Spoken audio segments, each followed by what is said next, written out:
माँ, अभी तुम्हारी तबीयत कैसी है? मैं आपके लिए कुछ खाने को बना दूँ? आपने 3 दिन से कुछ भी नहीं खाया है माँ। पहले ये दवा खा लो, फिर मैं आपके लिए खिचड़ी बना देती हूँ माँ। एक तो ये बीमारी मेरी जान लेकर रहेगी, मेरा पीछा ही नहीं छोड़ती है। बेटा, मेरा कुछ भी खाने का मन नहीं है। गीता, आज तुम्हें समोसे बेचने नहीं जाना है क्या बेटा?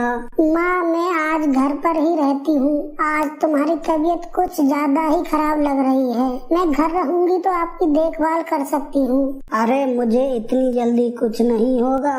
मैं इतनी जल्दी नहीं मरने वाली हूँ। अभी तो मुझे बहुत धूमधाम से तेरी शादी करनी है। तेरे लिए एक अच्छा सा लड़का देखना है। कनकपुर गांव में एक बहुत ही गरीब माँ बेटी रहती थी। लड़की का नाम गीता था और उसकी माँ का नाम ललिता देवी था। गीता की माँ अक्सर बीमार रहती थी और घर खर्च के लिए गीता समोसे बेचा करती थी। उसी में वो माँ बेटी कैसे अपनी गुजर बसर कर रही थी। बेटी, तू जा दुकान पर, मुझे कुछ नहीं होगा, मैं अपना ख्याल रख सकती हूँ। ठीक है माँ, मैं जा रही हूँ दुकान पर, पहले जाके समोसे बनाती हूँ। ये कहते हुए गीता अपनी दुकान की ओर चल देती है। गीता समोसे बहुत ही अच्छे बनाती थी। उस दिन गीता की दुकान पर एक बहुत सुंदर और अमीर लड़का अपनी बाइक पर आता है और कहता है, सुनिए, मुझे 2 समोसे दे दीजिए और साथ में खट्टी मीठी चटनी डाल के देना। ये लीजिए समोसे और 20 रुपए दे दीजिए, आपके 20 रुपए हो गए। और जब गीता उस लड़के को समोसे देने लगती है तो वो लड़का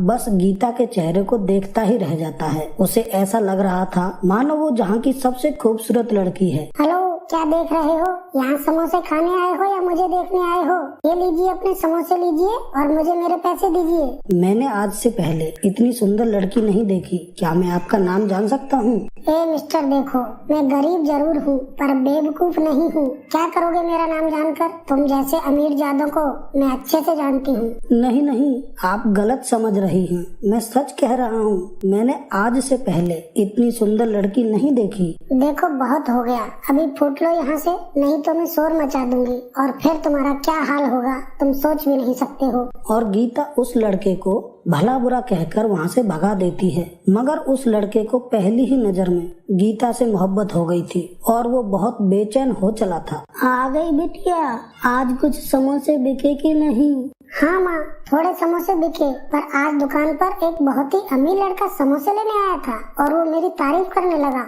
और फिर बाद में मेरा नाम पूछने लगा। कैसा था लड़का? फिर तूने क्या कहा बेटा? माँ, फिर मैंने उसे खूब सुनाया और सुना के वहाँ से भगा दिया। गीता, तेरी शादी की उम्र हो चली है, मैं बीमार रहती हूँ, तू खुद ही अपने लिए कोई अच्छा सा लड़का देख लेना बेटी, जो तुझे अच्छा लगे। गीता ये बात अच्छे से समझ रही थी कि गीता की माँ उससे क्या कहना चाह रही है, वो किस तरफ इशारा कर रही है। गीता समझ चुकी थी। माँ, अगर मैं शादी कर लूंगी तो तुम्हारा क्या होगा? और ऐसे अमीर लड़कों को मैं अच्छे से जानती हूँ। बेटा, सब लड़के एक जैसे नहीं होते हैं, कुछ उनमें से अच्छे भी होते हैं। माँ, मैं तुम्हारी दवा लेकर आती हूँ, फिर तुम्हारे लिए कुछ खाने को बना देती हूँ। तुम्हारा दिमाग कभी सही से काम नहीं कर रहा है। और अगले दिन गीता जब अपनी दुकान पर समोसे बेच रही होती है तो वो लड़का फिर वहाँ आता है। ये कमीना आज फिर इधर आ रहा है। अगर आज इसने कुछ कहा तो इसे छोड़ूंगी नहीं। सुनिए, मुझे 2 समोसे दे दीजिए और साथ में खट्टी मीठी चटनी जरूर डालना। गीता उसको देखकर घूरने लगती है और उसे समोसे दे देती है और वो लड़का समोसे लेकर मुस्कुराने लगता है। माँ, वो कल वाला लड़का आज फिर से आया था मेरी दुकान पर समोसे लेने के लिए। गीता, मुझे लग रहा है वो कोई अच्छा लड़का है, शायद वो तुझे पसंद करने लगा है। अगर तुझे सही लगे तो तू उससे बात करके देख। गीता अगले दिन जब समोसे बेच रही होती है तो वो लड़का फिर से आता है और गीता से कहता है, जरा सुनिए, मुझे 2 समोसे दे दीजिए और साथ में खट्टी मीठी चटनी डाल के देने हैं। आपके लिए यहाँ पर समोसे नहीं हैं। क्यों? मेरे लिए समोसे क्यों नहीं हैं? आप समोसे बेचती हो और मैं समोसे लेने आया हूँ, तो मेरे लिए समोसे क्यों नहीं हैं? देखो मिस्टर, मैं भली भांति जानती हूँ तुम्हारा यहाँ पर रोज रोज आने का चक्कर क्या है। मैं यहाँ पर बस समोसे खाने आता हूँ। आपके समोसे मुझे बहुत पसंद हैं। आप बहुत ही अच्छे समोसे बनाती हो। यहाँ पर अब आपके लिए समोसे नहीं हैं, कहीं और से जाकर ले लो। गीता उसको समोसे नहीं देती है और वहाँ से भगा देती है। यही सिलसिला 1 महीने तक चलता है और एक दिन वो लड़का वहाँ कुछ लोगों से गीता के बारे में पूछताछ करता है तो उसे एक सरदार जी गीता की पूरी स्टोरी बताते हैं। बाबा, ये समोसे वाली लड़की कौन है और ये अकेले समोसे बेचती है? इसका क्या नाम है और इसकी क्या कहानी है? बेटा, इसका नाम गीता है। गीता के पिता बचपन में ही गुजर गए थे। गीता को बचपन से ही उसकी माँ ने ही पाल पोस कर बड़ा किया है और अब गीता की माँ अक्सर बहुत बीमार रहती है और गीता समोसे बेचती है जिससे उसके घर का खर्चा चलता है और गीता की माँ की दवाई आती है। ये तो बहुत समझदार और सुशील लड़की है जो अकेले ही अपना घर चलाती है, वो भी इतनी सी कम उम्र में, और अपनी माँ का भी ख्याल रखती है। बाबा, आप मुझे इसके घर का एड्रेस बता दीजिए। और वो लड़का गीता के घर जाता है। वहाँ पर उसे गीता की माँ मिलती है। माँ जी नमस्ते, कैसी हैं आप? मैं आपसे कुछ बात करने आया हूँ। बेटा, कौन हो तुम? मैं तो तुम्हें जानती नहीं हूँ। आपकी लड़की समोसे बेचती है, मैं उसे बहुत पसंद करता हूँ और उससे शादी करना चाहता हूँ। इतने में ही गीता वहाँ पर आ जाती है और उस लड़के को वहाँ देखकर भड़क जाती है। तुम मेरे घर तक आ गए? तुम अपने आप को आखिर समझते क्या हो? तुम्हें शर्म नाम की कोई चीज है कि नहीं? गीता, तुम इस लड़के को पहचानती हो क्या बेटा?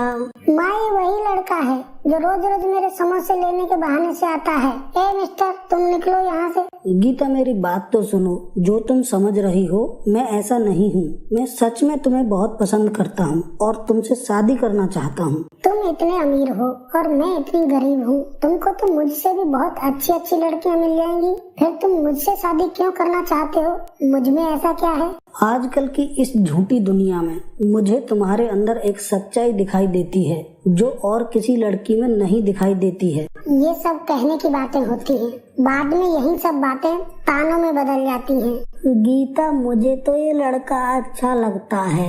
बेटा, तुम क्या करते हो और तुम्हारे मम्मी पापा क्या करते हैं? मेरे पापा की स्टील फैक्ट्री है, मैं वहीं पर मैनेजर हूँ। मैं सच में गीता को बहुत पसंद करता हूँ और गीता को बहुत खुश रखूंगा हमेशा। आप कितना भी मुझे पसंद करते हो और चाहे आप कितने भी अच्छे क्यों न हो, मैं फिर भी शादी नहीं कर सकती हूँ आपसे। क्यों गीता, तुम मुझसे शादी क्यों नहीं कर सकती हो? क्या तुम कभी शादी नहीं करोगी? अगर मैंने शादी कर ली तो फिर मेरी बीमार और बूढ़ी माँ का क्या होगा? ये जो तुम्हारे अंदर अच्छाई है ना, इसी वजह से तो तुम मुझे और ज्यादा पसंद आने लगी हो। देखो, मैं तुमसे शादी तो अब बाद में ही करूँगा। पहले मैं तुम्हारी माँ का अच्छे हॉस्पिटल में इलाज कराऊंगा और शादी के बाद माँ हमारे साथ ही रहेगी, फिर तो तुम शादी कर सकती हो ना। ऐसा सिर्फ बोलते हैं लड़के, मगर सच में कोई नहीं करता है। गीता, मेरे लिए जैसे मेरे माँ बाप हैं, ऐसे ही तुम्हारी माँ भी है। और फिर वो लड़का और गीता की माँ गीता को समझाती हैं, तो गीता शादी के लिए मान जाती है। फिर पहले वो लड़का